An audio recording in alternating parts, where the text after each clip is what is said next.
জুলাই গণ অভ্যুত্থান এক ইতিহাস, এক গৌরব আর বাঙালি জাতির পরাধীনতার শৃঙ্খল ছিঁড়ে মুক্তির এক নবদিগন্ত, যেখানে কুলি মজুর, শিশু, বৃদ্ধ, ধনী গরিব মিলিত হয়েছিল এক মোহনায়, আর পরাজিত হয়েছিল দীর্ঘ 17 বছরের এক স্বৈরশাসকের তখতে তাউস।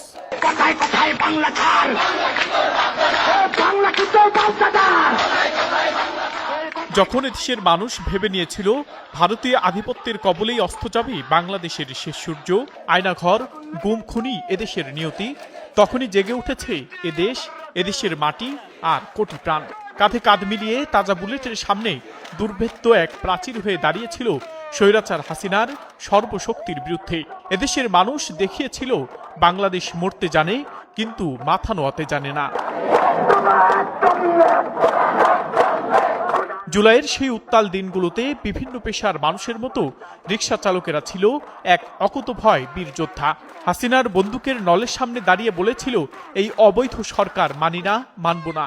সেদিনে রিকশা চালকের সে কথায় আন্দোলনে এসেছিল নতুন শক্তি। তখন আন্দোলন দানাবত্তে শুরু করেছে মাত্র, কিন্তু চতুর্দিকে শুধু ছাত্র জনতার লাশের সারি দীর্ঘ হচ্ছে।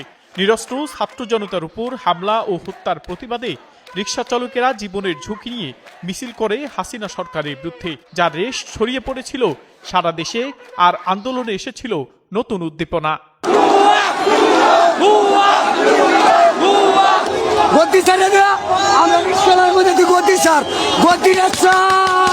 সারা দেশ তখন নিথর নিস্তব্ধ।